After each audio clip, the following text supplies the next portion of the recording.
Gloire à Dieu. Gloire à Dieu. Qu'est-ce que c'est?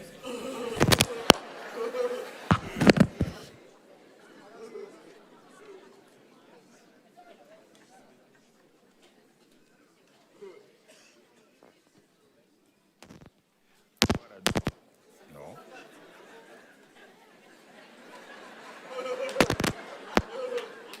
Qu'est-ce qu'il fouille?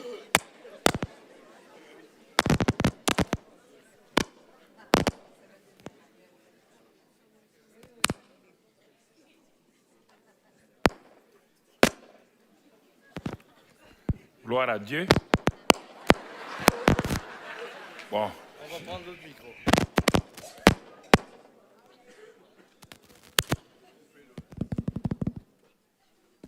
Des branches.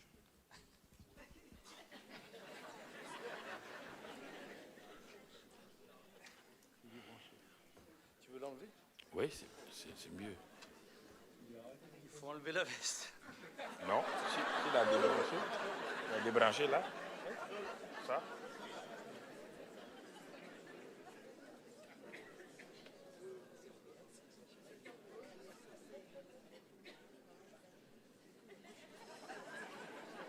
Merci,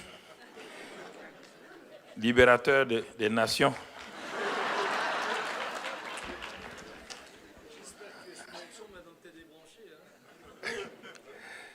Nous bénissons le Seigneur ce soir, nous rendons grâce à Dieu pour tout ce temps, tout ce que nous avons entendu, la mise en place de cet institut Jean et Suzanne Peter Smith. Donc je crois que c'est une grâce de former, de penser à la formation de la jeune génération. Nous vous saluons, vous tous qui êtes actuellement les internautes qui sont sur l'étendue, donc non seulement du territoire français, mais qui sont actuellement en Afrique et partout, qui suivent ces sessions de midi et du soir. Que la grâce de Dieu soit sur chacun d'entre vous.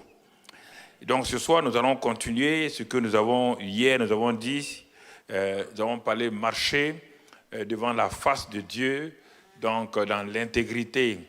Et nous avons vu que Abraham, cet homme qui adorait, qui marchait devant des idoles, Dieu est venu le prendre, mais avant qu'il ne comprenne la foi, il lui a fallu 24 ans pour que tout ce qu'il avait appris avec les idoles, ces faux dieux, sorte de lui et que maintenant il devienne un ami de Dieu. De Genèse 12 jusqu'à Genèse 17, nous avons vu l'évolution, la marche d'Abraham avec beaucoup de zigzags. Mais à Genèse 17, le Seigneur lui dit, il est temps de s'arrêter parce que maintenant, tu dois entrer, tu dois comprendre ce qu'est la foi. La foi, ce n'est pas une technique. Abraham, la foi, ce n'est pas un mécanisme. La foi est liée à une personne. Il dit, c'est moi, je suis le Dieu tout suffisant. Marche devant ma face simplement et sois intègre. Une phrase qui a totalement bouleversé la vie de cet homme Abraham. Et Dieu lui a donné une nouvelle identité. Et en mettant dans ce nom Abraham, Dieu a mis son propre nom. En français, il n'y a que le H qui a changé, mais en hébreu, ce H-là, c'est le nom de Dieu qui est entré dans le nom d'Abraham. Donc, Abraham et Dieu sont devenus un. Et maintenant, à partir de ce moment, nous voyons qu'Abraham n'est plus lié à des principes, à des techniques. Il est lié à la personne de Dieu. Et il a commencé à découvrir qu'en réalité, tout ce que nous voulons doit venir de Dieu. Dieu est la source. Et nous avons vu hier que Dieu a dit, je suis le Dieu tout suffisant. Ensuite, rien n'est étonnant de ma part. Je suis le Dieu à qui rien n'est impossible. Et il dit ensuite, je suis le Dieu de grâce. Donc, Dieu lui a révélé tous les besoins d'Abraham sont liés simplement à sa nature. Il n'est pas cherché en dehors de lui des solutions à ses problèmes.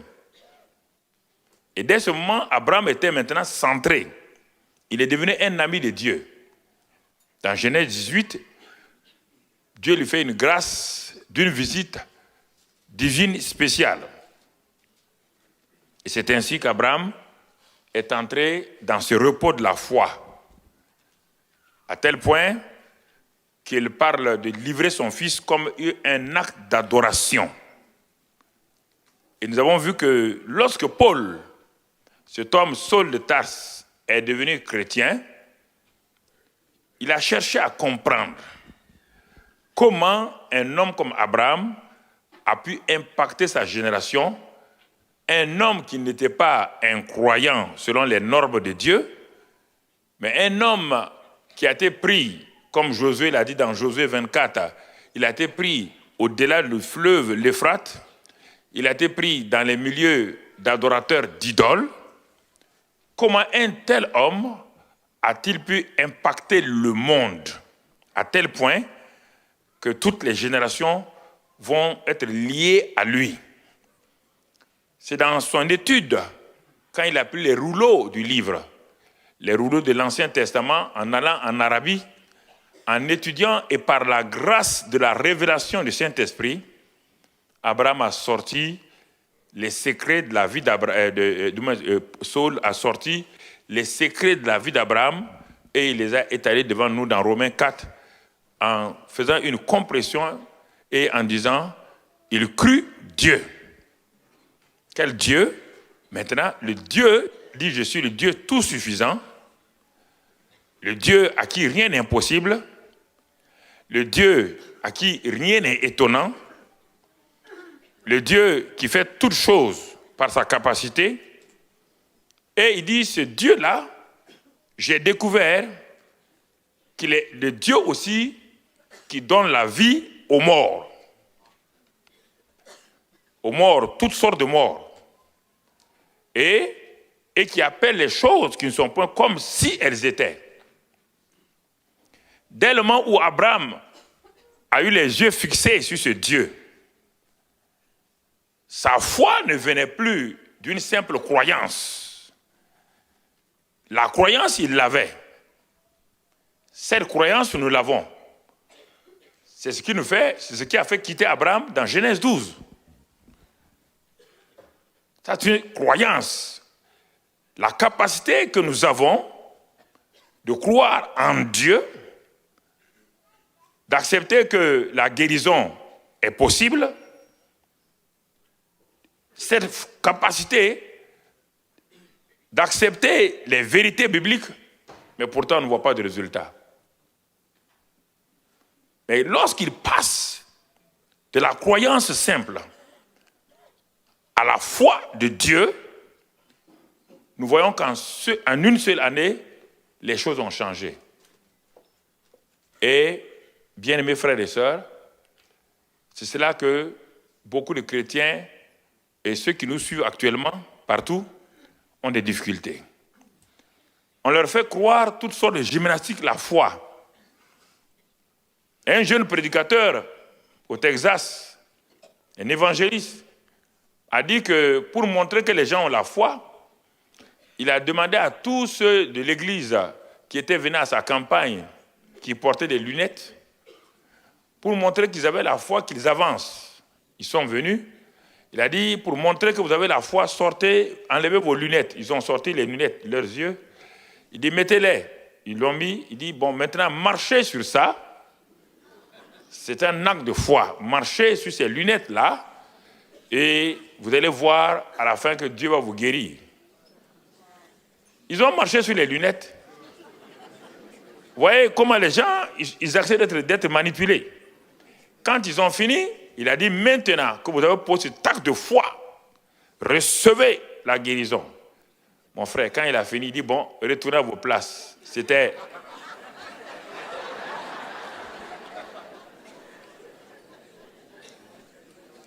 Vous voyez, cette semaine, les vendeurs de lunettes de la ville ont dit, mais si on a 2 évangélistes comme ça, on sera des milliardaires. Nous avons besoin de tels évangélistes de foi. Nos affaires vont monter. Oui, dans les églises, il y a tellement de choses comme cela. Faites cela, si vous avez la foi, faites ceci. Non.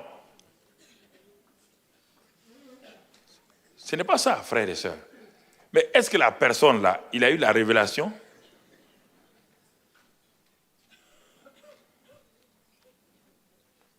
Déjà, on dit, n'avalez plus vos comprimés. Pour nous montrer que vous avez la foi, n'avalez plus vos comprimés. Préparez en même temps le cercueil. Ils n'osent pas vous dire ça. Ça, ce n'est pas la foi. C'est une présomption. Les gens confondent la croyance, qui est une adhésion à une vérité. L'acceptation d'une vérité n'est pas la foi.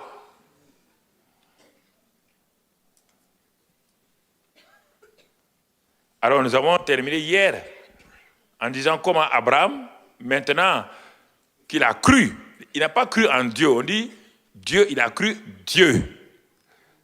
Tellement où il a eu la révélation de ce Dieu, sa nature, il crut Dieu. Ça veut dire que la nature de Dieu et la parole de Dieu, les deux ont produit, Dieu avec ça a produit en Abraham la foi qui lui a permis maintenant d'espérer contre toute espérance. De ne pas faiblir dans la foi, de ne pas douter, de commencer à glorifier Dieu, malgré que son corps était déjà usé, malgré le fait que sa femme ne pouvait plus porter d'enfant. La réalité était palpable, mais Abraham s'est basé sur le Dieu de vérité et la parole de vérité que Dieu lui a communiquée. Dieu a transféré sa propre foi en Abraham et cela lui a permis donc de manifester. Et ce soir, on va aller dans ce sens-là. Qui est l'auteur de ta foi, de notre foi? Nous allons lire dans Jean 5, des textes que nous connaissons si bien, Jean 5. Et au verset 1 et 2, nous lisons ce que la Bible dit. Après cela, il y eut une fête des Juifs et Jésus monta à Jérusalem. Or, à Jérusalem, près de la porte des brebis, il y a une piscine qui s'appelle en hébreu Bethesda et qui a 5 portes. Nous allons nous arrêter là pour établir le contexte de notre message ce soir. Je voudrais que ceux qui sont souffrants, ceux qui sont malades, que vous soyez à l'Internet ou ceux qui sont ici, vous me suivez. Et ceux qui ont des difficultés, des problèmes, vous me suivez attentivement. Vous voyez là, on nous présente une situation, on nous présente et on dit, et dans ce passage-là, quand nous regardons, nous allons voir un certain nombre d'éléments que nous allons prendre un à un. Le surnaturel attire les gens. Le miraculeux attire les gens. Qu'ils soient des chrétiens ou des non-chrétiens. Partout où il y a le surnaturel, où il semble avoir un genre de miraculeux, les foules accourent. Et ici, on voit dans la ville de Jérusalem un événement qui se passe. Et le décor est implanté dans ces 2 premiers versets. On parle d'abord de piscine. Il y avait à Jérusalem, la ville sainte, la ville de la paix. Et les caméras du ciel nous montrent quelque chose de spécial, une piscine. Une piscine. Et cette piscine-là, elle attirait les gens. Pourquoi cette piscine attirait des gens? Une simple piscine. Elle attirait des gens. Et je vais vous montrer qu'il y a beaucoup de phénomènes qui attirent les gens. Et cette piscine-là, aujourd'hui, on peut la représenter par beaucoup de choses que dans le christianisme nous faisons. Nous avons des tonnes de mouchoirs ouins qu'on distribue aux gens partout et les gens se rassemblent pour recevoir des mouchoirs ouins des hommes de Dieu pour avoir la guérison. C'est normal parce que, écoutez, quand je dis c'est normal, je vais vous définir en quoi c'est normal. Je n'ai pas dit c'est normal dans le sens biblique. C'est normal dans le sens que quand quelqu'un souffre, il a envie d'être libéré de la souffrance. C'est pourquoi les gens sont allés à la piscine. Ils savent bien qu'à une piscine, on nage. Ils savent bien que dans une piscine, il n'y a aucune force, aucune puissance. Mais qu'est-ce qui les attire dans cette piscine-là? Parce qu'il y a un événement qui se passe à cette piscine-là, et la piscine est devenue une piscine spéciale. Je vous montre d'abord le négatif et je vais arriver au positif. Lorsque Jésus n'est plus au centre de la vie de l'Église, lorsque Jésus n'est plus au centre, Dieu n'est plus au centre, il y a beaucoup de mouvements surnaturels, beaucoup de mouvements miraculeux qui se passent dans la périphérie et qui attirent des foules. Mais sans Jésus, les Juifs savent, ils savent qu'il y a leur Dieu, le Dieu Jéhovah. Ils savent qu'il guérit, il s'appelle Jéhovah Rapha. L'Éternel qui guérit les gens. Mais pourquoi à cette piscine-là, on ne parle pas de Dieu? Les gens veulent, qu'est-ce qu'ils veulent? Ils veulent le miraculeux. Ils veulent le surnaturel. À cette piscine-là, on ne parle pas de Jésus-Christ. Une piscine. Et aujourd'hui, dans le monde chrétien, nous avons des gens de piscines comme cela, des piscines de mouchoirs ouins, des piscines, mon frère, ma soeur, de parfums qu'on donne aux gens, des piscines où on donne des crucifixes, toutes sortes de piscines où on a des barriques d'huile qu'on fait boire aux gens. Ce sont des piscines. On veut le miraculeux sans la source du miraculeux, Jésus.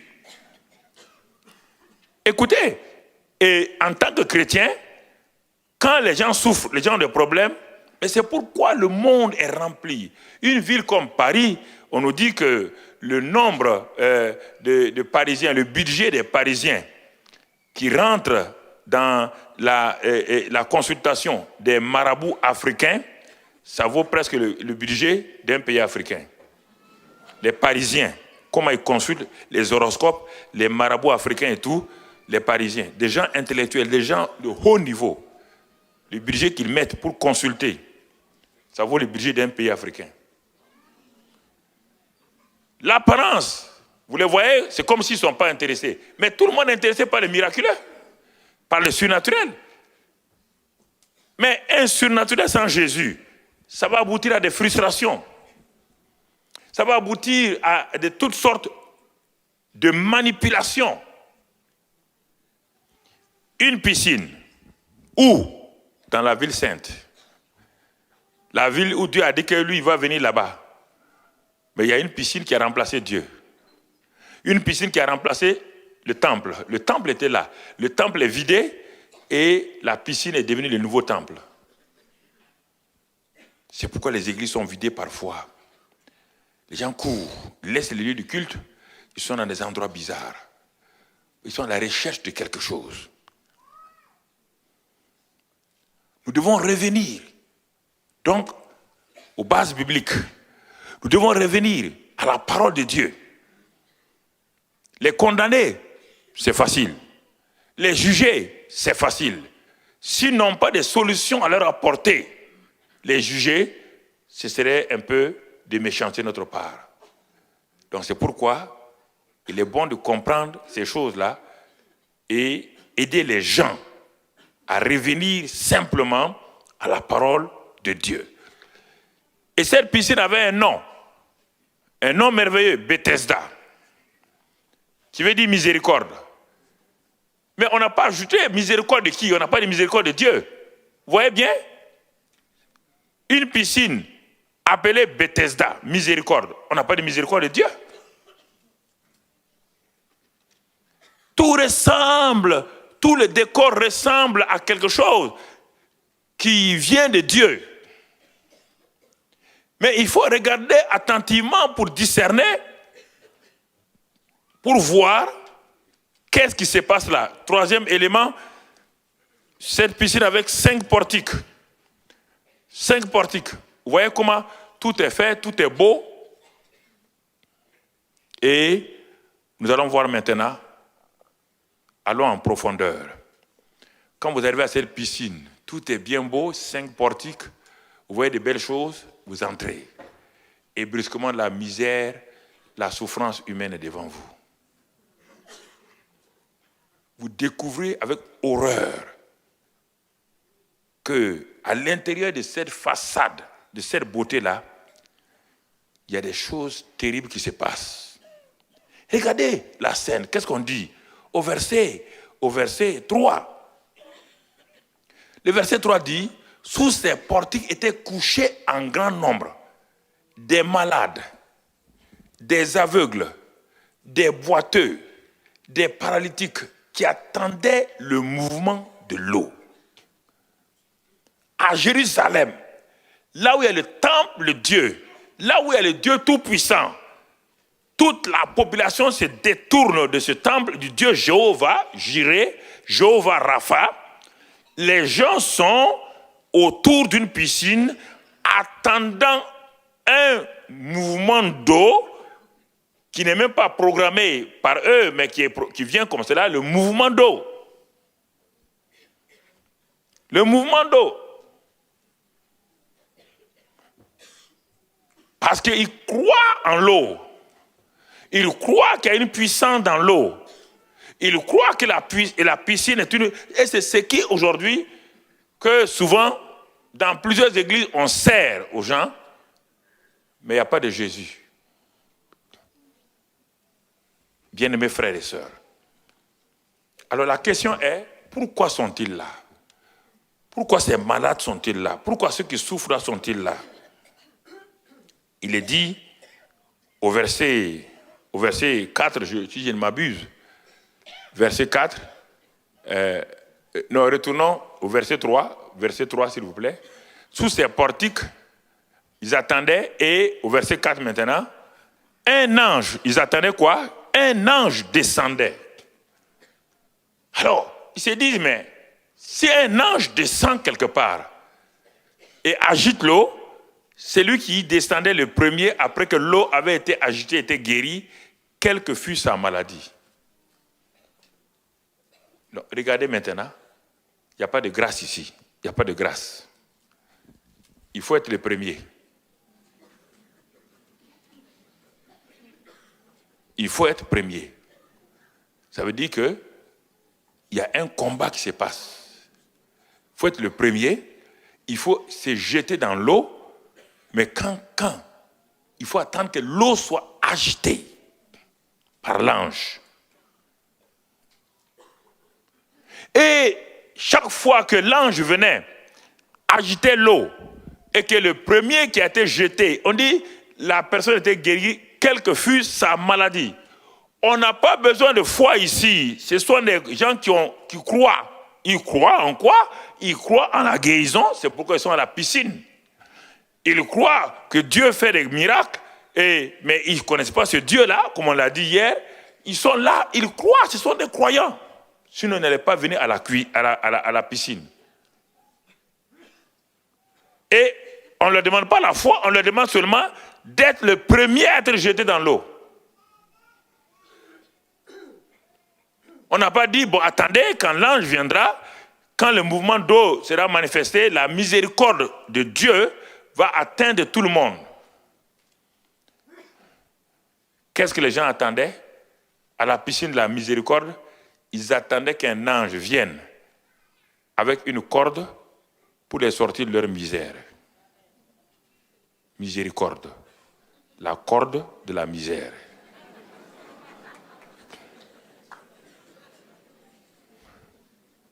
Une corde. Vous voyez là, tous les efforts sont faits. Mais ça va amener des jugements sur Dieu. Parce que les gens croyant que c'est Dieu, les gens vont dire, mais comment Dieu peut-il nous faire ça? Nous sommes là depuis 5 ans, nous sommes là avec nos enfants, et c'est le premier qui doit être guéri. Le premier. Comment moi qui suis paralytique puis être premier? Puisque ceux qui ont 2 pieds vont courir avant moi et vont se jeter dans l'eau. Comment puis-je être guéri? alors que je suis aveugle, je ne vois pas la piscine. Et c'est ça qui crée la confusion et qu'on permet à la presse et aux journaux de juger les chrétiens. Parce qu'on donne des choses qui n'ont ni tête ni queue. Alors, la presse dit, les journalistes disent, mais ces chrétiens, est-ce qu'ils sont normaux? Comment peuvent-ils être manipulés comme cela? Ce sont des événements comme ça. Mais pourtant, ils étaient tous convaincus qu'il y a Dieu dans cette affaire-là. Ça ressemble à du divin. Mais ce n'est pas Dieu.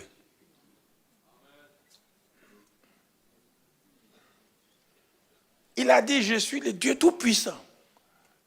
Rien n'est étonnant de ma part.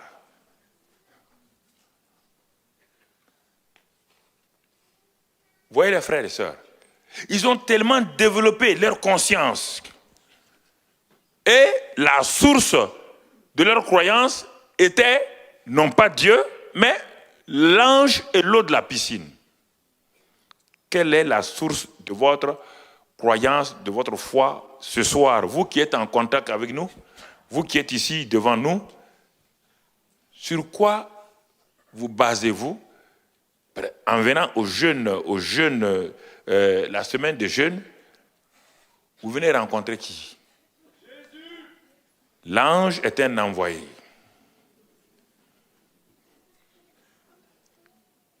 La question est importante. La question est très importante.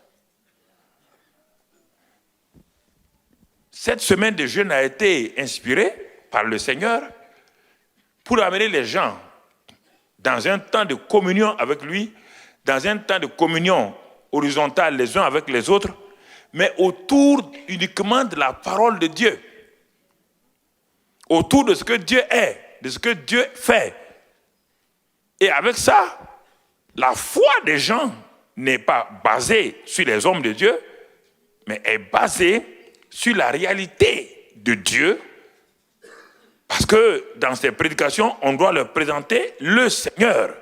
On doit leur présenter qu'est-ce qu'il est, qu'est-ce qu'il fait. Bien-aimés frères et sœurs,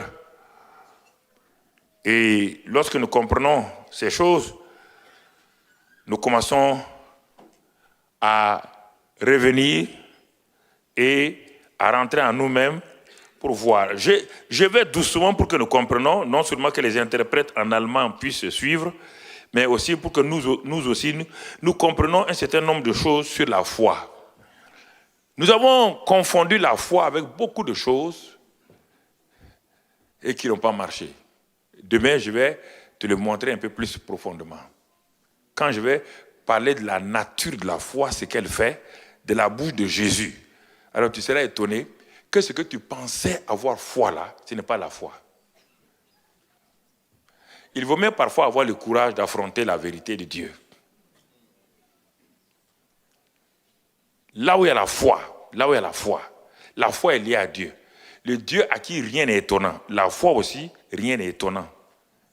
Quand c'est la foi, elle n'a pas besoin d'être une grande foi. Il suffit qu'elle soit une foi comme un grain de moutarde. Ça suffit largement. Si c'est la foi. Si c'est la foi, demain on va le voir en détail. Si c'est la foi, elle agit. Mais tu as beau dire, j'ai une grande foi, j'ai ceci ou cela. Si elle n'agit pas, ce n'est pas de la foi. Ça ressemble à la foi, mais ce n'est pas de la foi. Je ne parle pas de ta foi, je parle de la foi qui vient de Dieu. C'est pourquoi je vais doucement.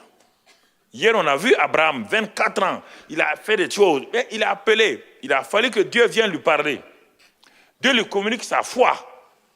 Et l'enfant est venu. À quel moment? Au moment où on n'espérait plus. Au moment où Abraham était à 99 ans, et Sarah à 90 ans. Au moment où il était impossible d'avoir foi humainement. Une foi scientifique, une foi, c'était impossible. C'est en ce moment, quand la foi vient, comme Dieu l'a dit, il n'y a rien d'étonnant, rien n'est même impossible. C'est ça la véritable foi. Nous sommes au niveau de la croyance. Nous croyons. C'est très bien. Cette croyance nous permet de nous garder, de ne pas aller loin. Mais la foi est toujours produite par Dieu. Aucun homme ne peut la produire. Quand elle est là, tout devient facile. Quand elle n'est pas là, vous allez voir demain les évangélistes de la foi dans la vallée face à un démoniaque. Ils ont lutté, ils ont crié, ils ont tout fait. Jésus leur dit, race incrédule. Race, qui? Ses propres disciples. Ses propres disciples disent race d'incrédule, race, une race. Ils étaient humiliés. Ils ont tout fait, ils ont toutes les techniques d'évangélisation, de délivrance. Ils ont crié, ils ont sauté, ils ont tout fait. Jésus dit race d'incrédule. Jusqu'à quand serai-je avec vous? Ça veut dire quoi? Jusqu'à quand serai-je avec vous? Ça veut dire quoi? Jusqu'à quand vous serez conscient de ma présence? C'est ma présence qui fait changer les choses.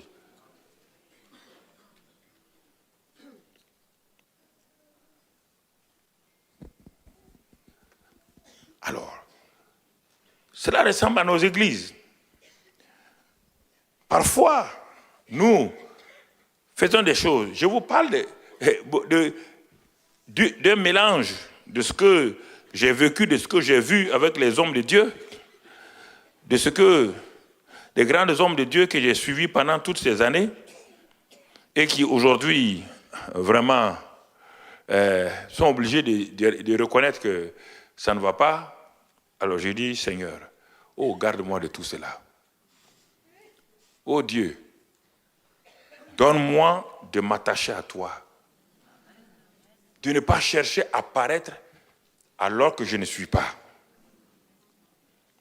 de te laisser paraître, toi, dans ma faiblesse, pour que toi, ta gloire soit manifestée. Et j'attends une parole de foi de la part du Seigneur.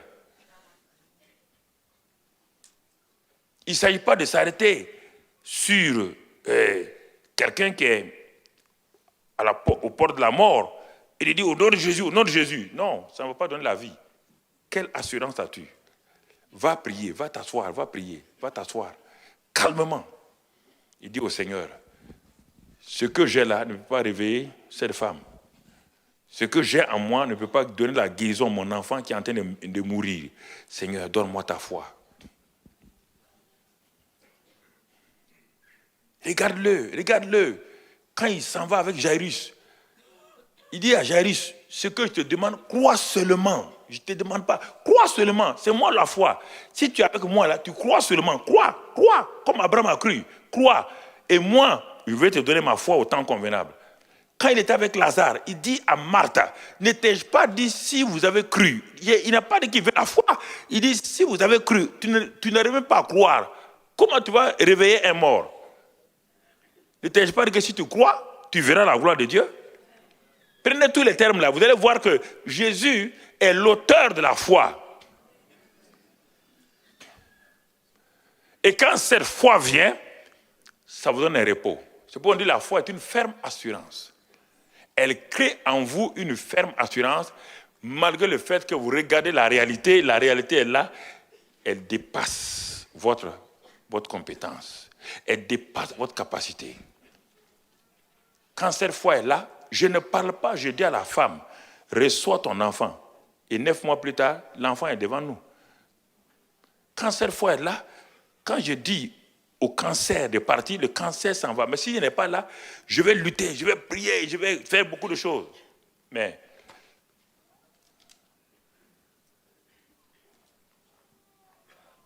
regardons, frère. C'est un don de Dieu. La foi est une grâce.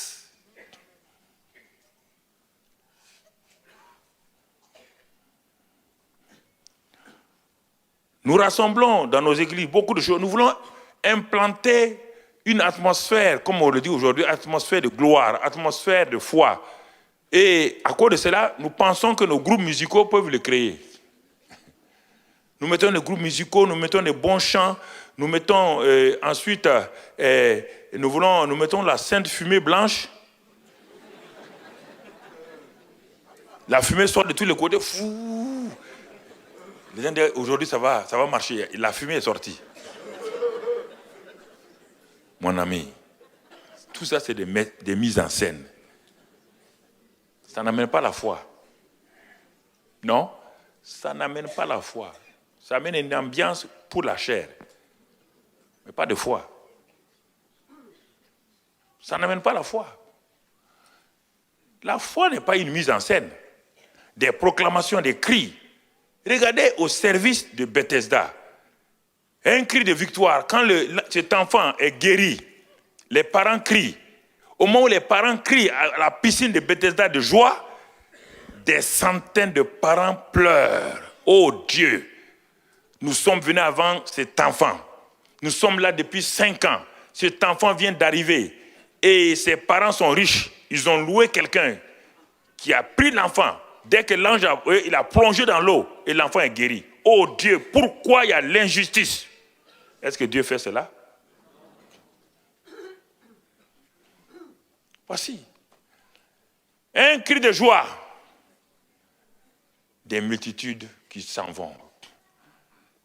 À travers nos réunions, à travers nos campagnes, à travers les grandes campagnes que j'ai suivies, en Inde, partout, aux États-Unis, partout, dans mes propres campagnes où j'ai prêché dans les stades et tout, je vois des guérisons. Tout le monde proclame. On voit des choses. Les gens applaudissent, les gens font tout. Mais Dieu me dit, tourne-toi et regarde l'autre côté. Je me retourne, je regarde. Des multitudes de parents ont amené leurs enfants dans les chaises roulantes, sont en train de pousser. Ils sont en train de dire, oh Dieu, n'y avait-il seulement que 5 guérisons? Il n'y en avait pas plus. Des mamans pleuraient, pas pasteur. Est-ce que tu peux prier pour nous? Pourquoi l'enfant, Dieu a guéri cet enfant d'une dyslexie. Dieu a guéri cet enfant d'une scoliose. Mais pourquoi mon enfant n'est pas guéri? Mais votre cœur est brisé. Votre joie s'en va. 3 ou 4 aveugles voient ici. Mais en ce temps, il y a 20 aveugles qui sont en train de partir, en train de tâtonner pour arriver. Mais si la foi était là, si je pouvais l'utiliser, j'allais dire à ces 10 aveugles de revenir, je vais les guérir. Il faut que nous rentrons en nous-mêmes et que nous soyons courageux. Ne dites pas à quelqu'un, il te manque la foi. C'est une condamnation gratuite. S'il ne voulait pas être guéri, pourquoi il est à la réunion? S'il est venu à la réunion, c'est qu'il veut être guéri. Si ça n'a pas marché, il faut dire, frère, on va rester dans la présence du Seigneur. On va rester là. On va attendre.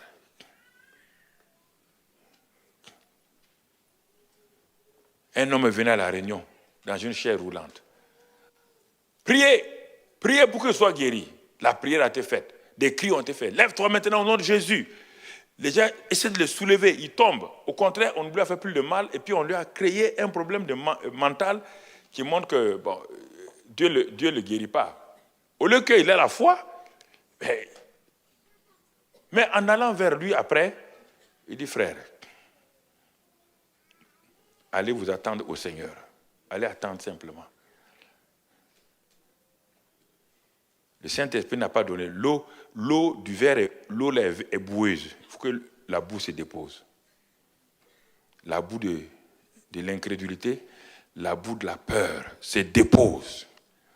Et quand l'eau va se déposer, vous allez voir la main de Dieu. Cet homme est parti 2 ou 3 jours. Il vient à la réunion. Il écoute.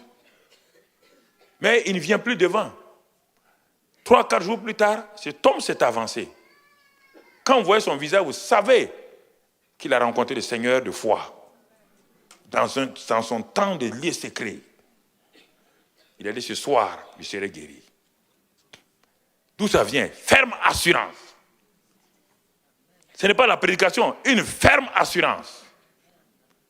Et ce soir-là, sans effort, il est sorti de sa chaise roulante.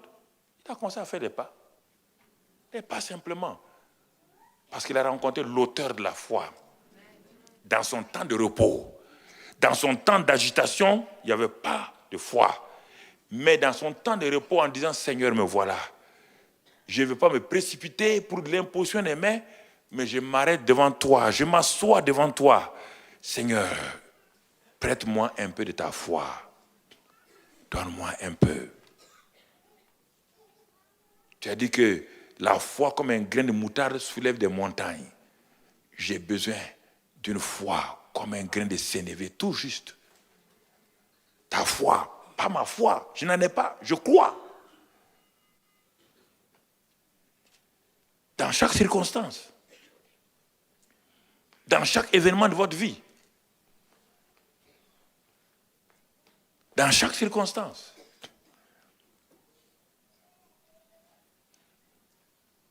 C'est ça. Chaque circonstance. Nous étions à Paris il y a quelques années, notre maire de la ville de Ouara qui avait fait un accident était paralysé dans une chaise roulante. Et quand nous sommes allés, ma femme m'a dit, bon, elle va aller voir le maire pour saluer à l'hôpital. C'était un hôpital de Paris, je ne sais pas si c'est un hôpital américain ou quoi, je ne sais pas, j'ai oublié le nom. Elle est partie avec Madame Chevalier, ils sont partis, et elle parlait. Elle parlait au maire qui était là, assis dans sa chaise roulante, paralysé, parce que tout ça là, c'était pour sortir. Puis son chauffeur, son garde-corps aussi était paralysé. En ce moment-là, ma femme a réalisé que la foi est en elle. Elle a commencé à parler au maire. Elle s'est approchée du maire. Elle a commencé à poser les mains sur le dos du maire et tout. Et elle a commencé à proclamer maintenant, au nom de Christ Jésus.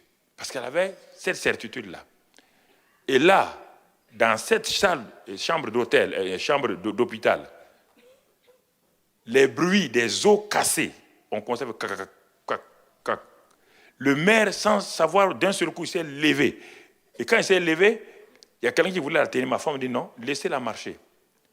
Mais le maire et les gens de l'hôpital étaient étonnés à Paris. Il a commencé à marcher tout seul. Et cet homme qui était condamné à rester dans une chaise roulante s'est levé tout seul, il a marché. Il est aujourd'hui ministre d'État au Burkina. Il a fait le tour, il témoigne partout.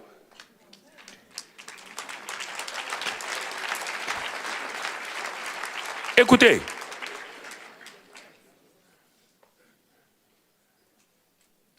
Dieu lui fait cette grâce spéciale pour les cancers. Plusieurs fois, j'ai vu des cancéreux, des médecins qui ont leurs enfants ou bien d'autres personnes qui ont des cancers. Et quand elle a prié, je vois un pasteur encore nous étions dans une région de France, on nous a téléphoné qu'un pasteur est dans le coma. On a prié au téléphone, mais quand elle est arrivée au Burkina, bon, les docteurs ont dit qu'il n'y a plus de venir. Et puis la femme du pasteur a appelé ma femme de venir rapidement. J'ai dit, bon, il faut aller, vas-y. Quand elle est arrivée, le monsieur était en train de partir. Ses enfants, tout le monde pleurait. Là aussi, elle s'arrête. Parce que je leur ai enseigné de ne pas se précipiter. Vous précipitez, vous ne vous donnerez rien. Arrête-toi, elle s'est arrêtée. Elle a regardé, elle a laissé que... Et à un moment donné, elle savait que la foi est venue. Ça ne vient pas d'elle. Elle s'est approchée du monsieur. Elle a dit maintenant, esprit de mort, je commande par. Et maintenant, recevez la vie. Devant tout le monde, devant sa famille, le monsieur s'est assis. Tout d'un seul coup. Sorti de tout, il s'est assis. Les docteurs sont venus, ils ont regardé. Il dit, on l'a libéré. Il est parti à la maison. Il est là encore vivant. La foi. La foi. Ce n'est pas une affaire à fabriquer.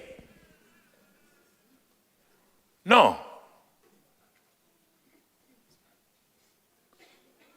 Elle vient de Dieu. Ce n'est pas parce que je suis chrétien que devant une situation que je peux tout de suite mettre ma foi. C'est-à-dire que la foi n'est pas une simple clé dans ma poche que j'utilise comme je veux. Non. Et non, et non. C'est la croyance que j'ai. Mais la foi qui fait les miracles et tout vient de Dieu. Attends-toi à lui. Tu n'en as pas? Demande-lui de passer sa foi. Demande-lui ça, simplement. Attends. Il va le manifester. Il va le manifester. Nous voyons ici, ce malade-là Regardons, la scène va changer. Dans Jean 5, verset 5. On dit un homme, là se trouvait un homme malade depuis 38 ans. On n'a pas dit son nom. On n'a pas dit son nom. Pourquoi? Parfois, le Saint-Esprit donne des expressions comme cela pour que chacun puisse. Là se trouvait un homme malade depuis 38 ans. N'ayant pas donné le nom, ça me concerne. Ici se trouve un homme malade, une femme malade, je ne sais pas depuis combien d'années. Ça s'adresse à tout le monde. Un être humain malade. On n'a pas dit son nom. Tu es dans ce cas ce soir. Un être humain sous oppression démoniaque. Tu es dans ce cas ce soir. C'est pourquoi je te parle. Se trouvait un homme malade depuis 38 ans. Il est malade, il est à la piscine de Bethesda avant la naissance de Jésus. Jésus a 33 ans, entre 30 et 33 ans. Lui, il est là depuis 38 ans. Ça veut dire qu'il est là, à la piscine, là, avant que Jésus ne soit né.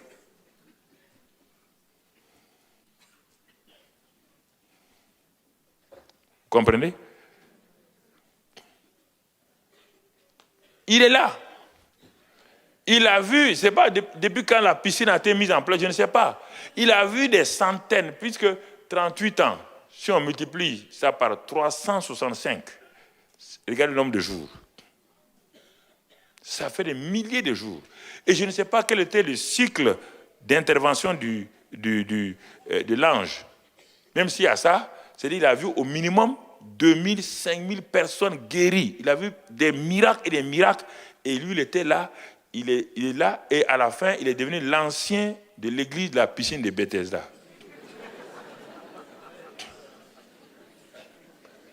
Mais il a tout perdu. C'est-à-dire que, bon, actuellement, il est dans le fatalisme. Il attend. Bon. Il est dans l'amertume. Son âme est dans l'amertume. Et c'est en ce moment-là, dans son incapacité notoire, sans aucune foi. Mais il est venu avec la croyance à la piscine de Bethesda. C'est la croyance qui l'a amené à la piscine de Bethesda, pas la foi.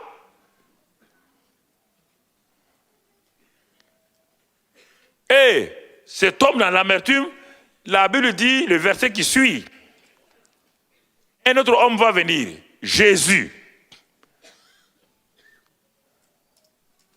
Un homme malade, Jésus, le Fils de l'homme. Un autre homme entre en scène, il va rencontrer l'homme malade. C'est de ça que je parle ce soir. C'est Jésus-là, il est ici présent. Ce n'est pas un slogan que je vous dis.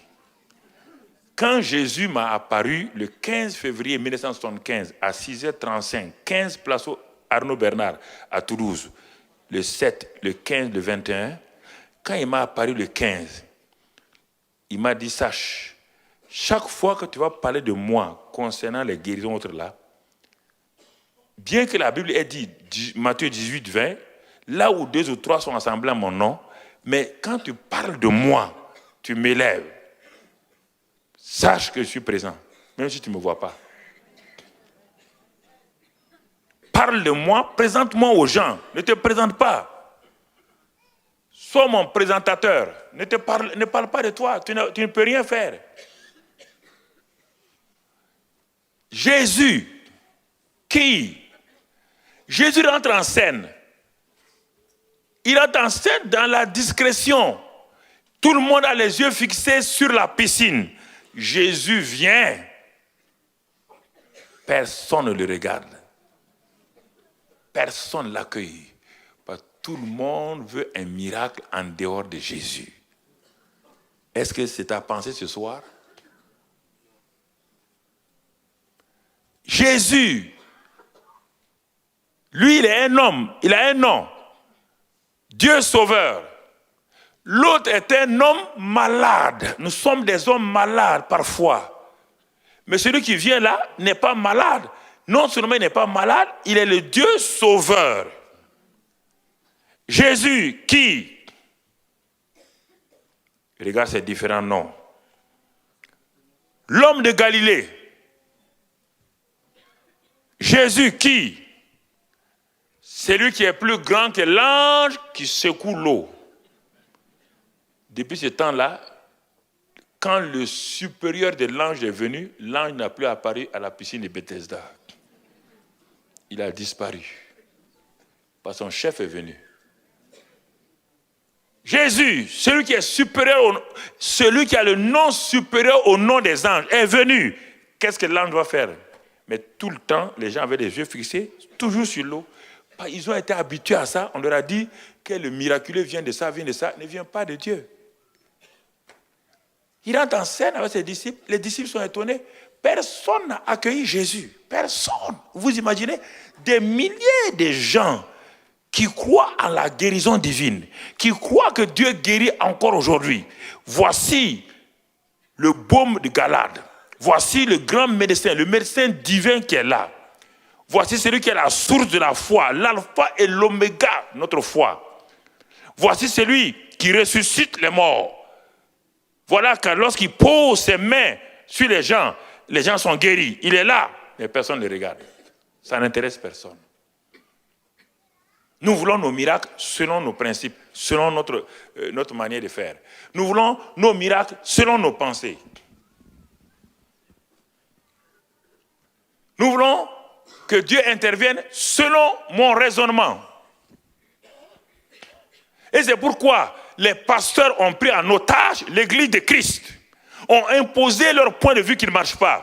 Et les gens s'enrichissent sur le dos des pauvres malades, des pauvres femmes qui n'ont pas d'enfants, des pauvres femmes qui souffrent, qui n'ont pas de mari, et les pasteurs les exploitent avec toutes sortes de choses, alors qu'ils n'ont pas le résultat. On ne leur présente pas Jésus. Viens chez nous, si on fait comme ça, ça va aller. Viens chez nous, quand on va faire comme ça, ça va aller. Personne n'a la clé, alors que le divin médecin est là, le maître est là, l'alpha et l'oméga, l'auteur et le consommateur de la foi est là. Il est là. Il est là, mon frère. La grâce manifeste est là. Mais non. Mais personne ne tient compte. Personne ne regarde. Et qu'est-ce qu'il fait? On retourne à notre verset. Quand on a dit Jésus, il va faire autre chose. L'ayant vu coucher. Les gens n'ont pas vu Jésus, mais Jésus a vu l'homme. C'est ça. Jésus te voit. Il l'a vu coucher. Et sachant qu'il était malade depuis longtemps, lui dit, veux-tu être guéri? Si vous dites qu'il a la foi, si vous dites que ce que je dis est faux, on lui demande s'il veut être guéri. Regardez sa réponse. Un homme qui a la foi ne va pas répondre comme il a répondu. S'il avait la foi, il ne va pas répondre. Regardez sa réponse. Le malade lui répond, Seigneur, je n'ai personne pour me jeter dans la piscine. Donc sa foi était basée sur quoi? Sur des gens. Pas sur... Non, je n'ai personne. Quand l'eau est agitée, et pendant que j'y vais, un autre descend avant moi. Vous voyez, frère? C'est dramatique. Le cœur de compassion du Père. Quand son fils priait ce matin, le Père lui a dit, j'ai fixé un rendez-vous pour toi à la piscine de Bethesda. Vas-y. Quelqu'un souffre là-bas, comme pour là en Samarie. J'ai fixé un rendez-vous pour une femme qui souffre en Samarie. Va au puits de Jacob. Ici, va à la piscine de Bethesda. Va. Il y a quelqu'un dont les cris sont montés vers le trône de la grâce. Il y a quelqu'un qui crie, qui croit que je suis un Dieu injuste. Quelqu'un qui croit que je l'ai oublié. Quelqu'un qui est là, qui souffre. Personne, va. Lui montrer mon amour. Jésus dit, veux-tu être guéri? S'il avait la foi, il ne serait pas là depuis 38 ans. Il avait la croyance. C'est cette croyance qui nous permet de rester longtemps sur scène. Cette croyance est bonne, mais elle n'est pas suffisante. Elle n'est pas suffisante. Il faut que Jésus mette la dynamique de la foi Regardez, frères et sœurs, Jésus l'ayant vu coucher.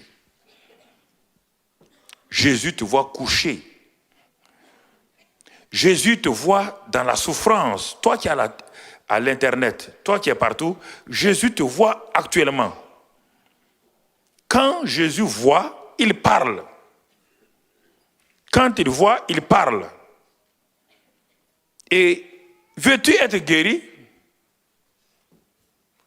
Mais c'est une phrase qui semble être une phrase, mais c'est une phrase choquante.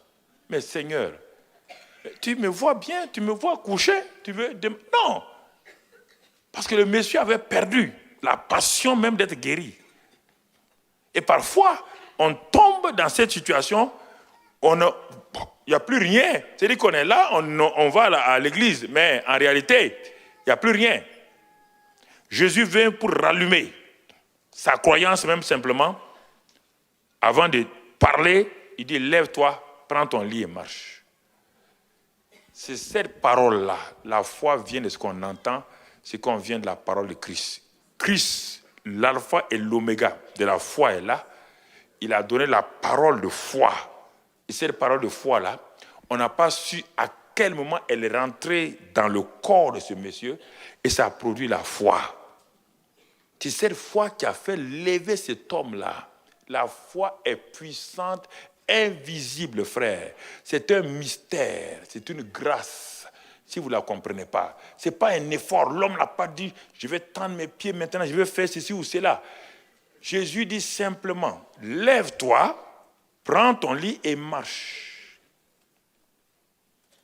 Parce qu'il est l'auteur de la foi, il a la parole de la foi. La foi vient d'une parole de Christ, d'une parole personnelle, pas du logos, d'une parole personnelle qui rentre dans votre cœur et qui vous donne une assurance.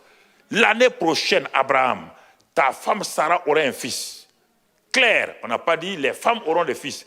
On n'a pas dit les femmes stériles auront des fils. Sarah, ta femme, aura un fils. Et cela a produit. Dieu s'adresse.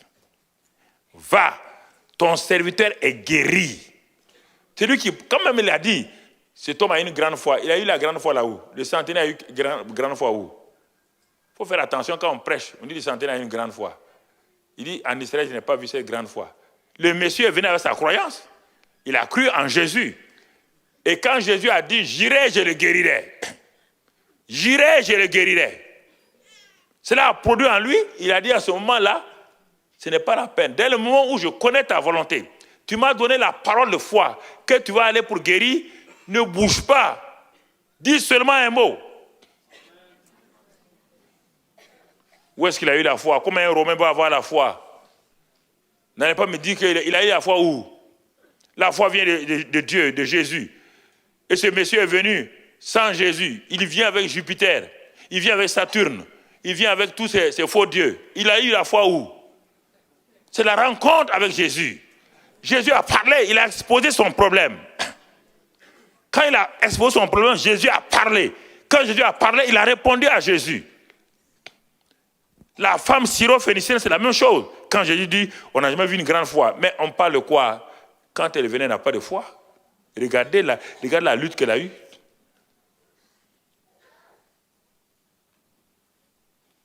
Frères et sœurs, c'est ce qui fait que nous luttons, nous crions. Il dit, lève-toi, prends ton lit et marche. Ce cantique que nous connaissons si bien, ce soir, je vais prier pour les gens. Le Seigneur m'a parlé, je vais prier. Je ne vais pas faire de longues prières. Mais comme le cantique nous le dit, ce cantique nous dit ceci que nous connaissons pour ceux de la classe ancienne. Parce que je ne sais pas si les jeunes connaissent ça. Ils n'aiment plus les cahiers de cantiques.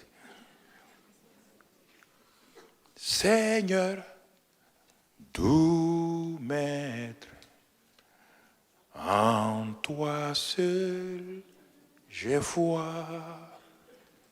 Lève-toi et marche. Il dit oui. Seigneur, doux maître, en toi seul j'ai foi. Daigne restaurer mon être. Seigneur, guéris-moi. Voilà la prière des malades. Et la Bible dit, du moins le cantique dit, il pose ses mains bénies sur vos fronts brûlants. Il pose ses mains bénies sur vos corps brisés et chasse la maladie de leur corps souffrant. Et ils ont dit, Seigneur, doux maître, c'est ça. En toi seul j'ai foi. Daigne restaurer mon maître, Seigneur. Et le Seigneur répond, qu'il vous soit fait. Selon quoi? Oui. Comme hier, il guérit encore. Il n'a pas changé. Son amour n'a pas changé. Sa compassion n'a pas changé. Rien n'a changé.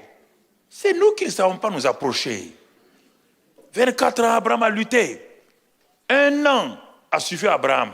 Tout a été bouleversé au moment où il était impossible d'espérer. Quelle est ta prière quand tu viens au Seigneur? Prie comme cela, mon frère. Prie comme cela. Jésus passe maintenant au milieu de nous. Et tu comprends? Il passe au milieu de nous. Dans l'esprit, il n'y a point de distance. Que vous soyez physiquement ici, que vous soyez sur Internet, que vous soyez partout. Je vous dis la vérité.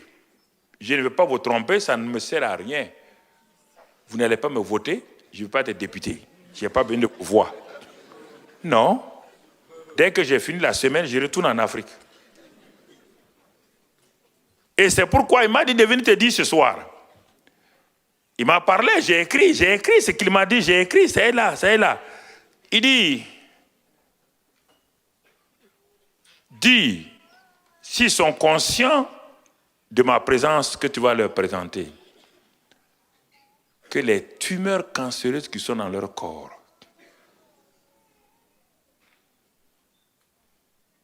qu'ils posent à l'internet ou ici, qu'ils posent leurs mains là où ils sont malades, s'ils croient. Je ne leur dis pas d'avoir la foi, je leur dis de croire que je suis encore l'auteur et le consommateur de leur foi. Quelle est la tumeur cancéreuse sur l'utérus? Mets ta main sur ton bas-ventre. C'est sur le sein, mets ta main sur là. Si c'est cancer de foie, mets ta main là. Simplement. Et maintenant, dans l'autorité, si tu as fait ça, écoute-moi. Dans l'autorité du nom de Christ Jésus, c'est Jésus qui est présent à travers son nom et par son esprit.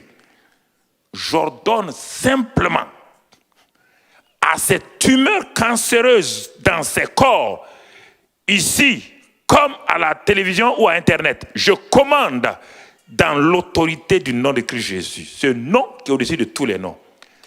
Le nom Jésus est au-dessus du nom cancer. Je commande, cancer, je vous réprime maintenant par l'autorité du nom de Jésus-Christ. Je commande que ces cancers-là se soumettent au nom de Christ Jésus. J'ordonne maintenant, par la puissance de son nom, recevez l'attouchement de sa main au nom de Christ Jésus. Recevez cela. Vous êtes venu avec une hernie discale. Très grave. Simplement, ce maître qui est là ce soir Frères et sœurs, c'est le temps de se concentrer sur le Seigneur. C'est le moment de se concentrer sur la présence du Seigneur. Je ne suis plus en train de prêcher. Je suis en train de vous dire que la présence du Seigneur est ici. Apprends à discerner quand le Seigneur est là ou quand le prédicateur est en train de prêcher. Je ne suis plus en train de prêcher.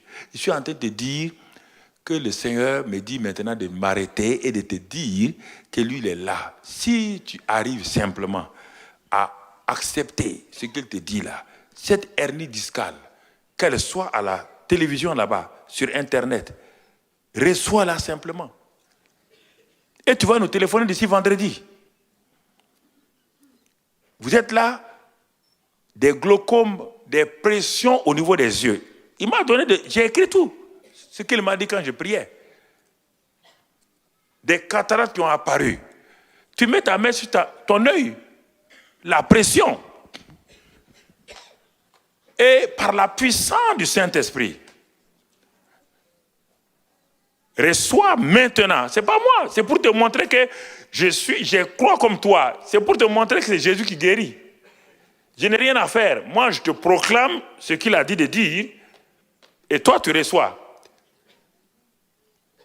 Parce qu'il a dit qu'il est au milieu de nous. C'est pas, je ne te cite pas un verset, je ne suis pas en train de citer 18. Je te dis ce qu'il a dit qu'il est et ce qu'il dit qu'il est actuellement. Crois ça, mon frère. Nous venons d'une tournée, sûrement demain ou après-demain, vous montrez. On venait d'une tournée au Mali. Des milliers de musulmans. Changés, transformés, guéris, délivrés. La puissance de Dieu a envahi les stades. Ça, c'est l'évangélisation. Ça, ce n'est pas l'enseignement. Crois. Crois. Il dit à l'homme, crois seulement. Je ne te demande pas, Marie, de faire autre chose. Crois. Ma présence est là. Il dit, invoquez mon nom. Le nom de Jésus et la personne de Jésus, c'est la même chose. Il n'est pas là physiquement, son nom est là. Son nom joue le même rôle.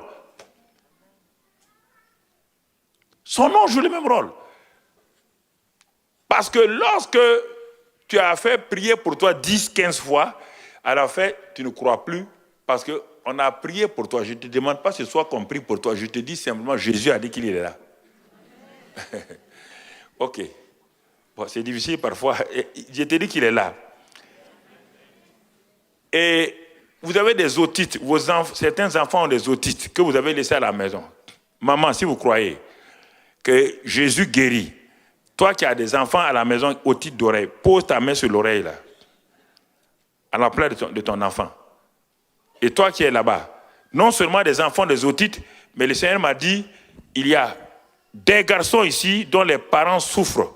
Ils ont de l'autisme. L'autisme, c'est différent de l'otite. À l'école, les enfants, les maîtres sont fatigués d'eux parce que leur comportement est irrégulier. J'ai noté ça dans mon cahier. Enfants, voilà, le Seigneur vous touche dans vos maisons maintenant.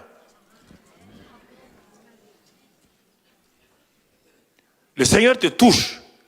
Cette otite d'oreille-là disparaît à l'instant même au nom de Christ Jésus. Ok. Bon, vous semblez croire que c'est amusement. Ce n'est pas amusement. Je ne veux pas m'amuser. Je n'ai aucun. Ok, continuons. Vous êtes un homme. On doit vous opérer d'une hernie. Vous êtes là parmi nous. On va vous opérer d'une hernie. Posez discrètement vos mains sur votre partie intime, sans que quelqu'un ne sache.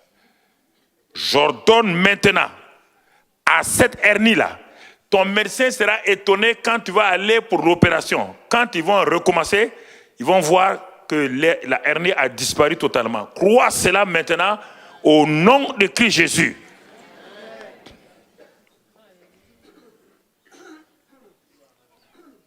Les kystes.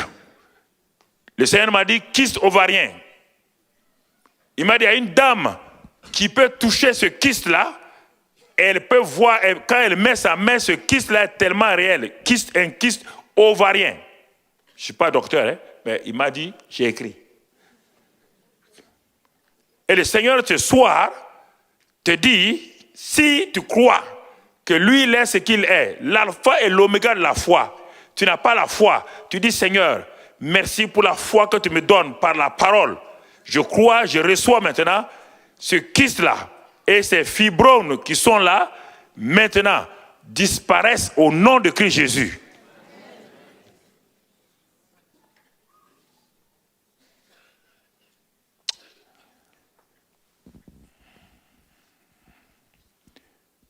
Et vous êtes là, une jeune dame.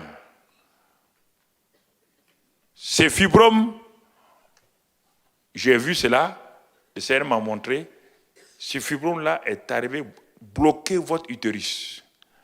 Et votre gynécologue a dit, bon, on ne peut pas toucher à ce fibrome-là parce que c'est trop lié à votre utérus. Et ça bloque. Si vous croyez, madame, jeune dame, mettez votre main simplement.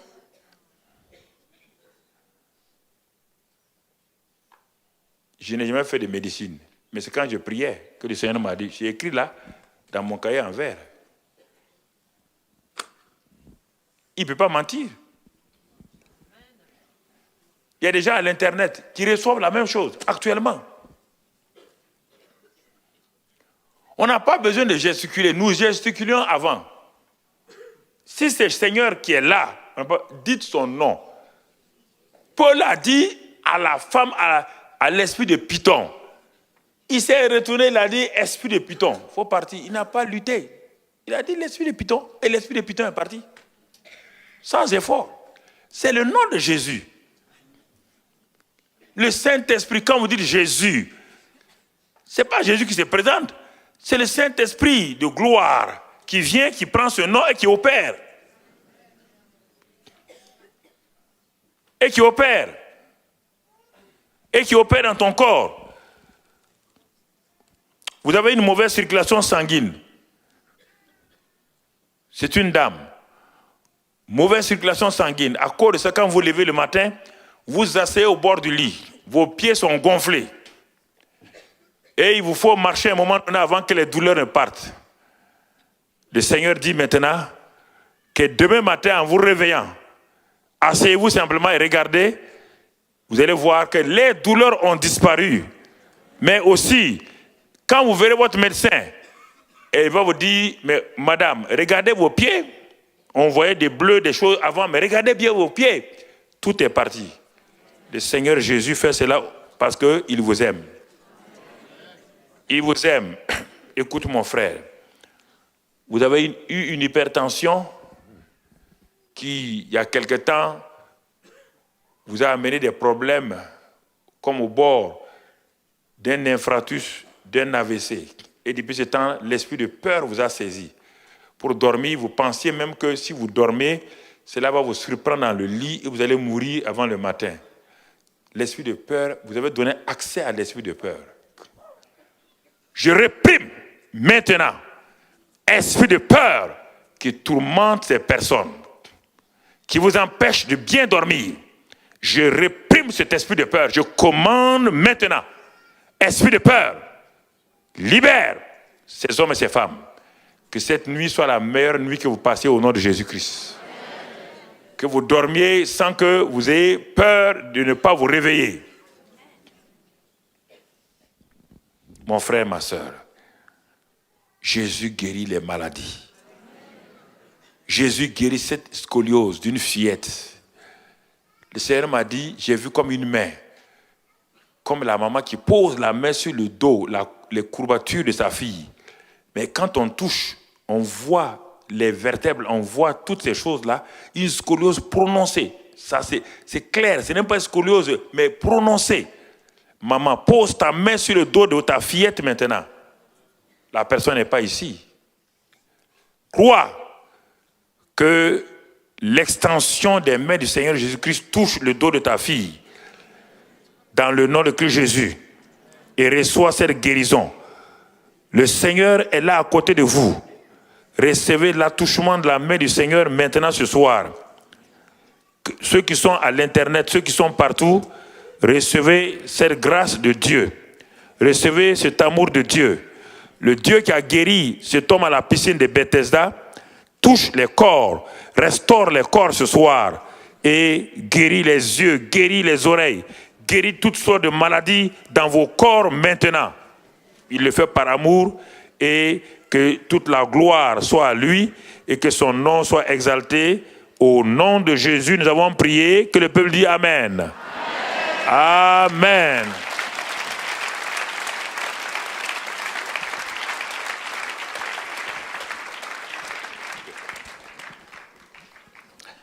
Amen. Levons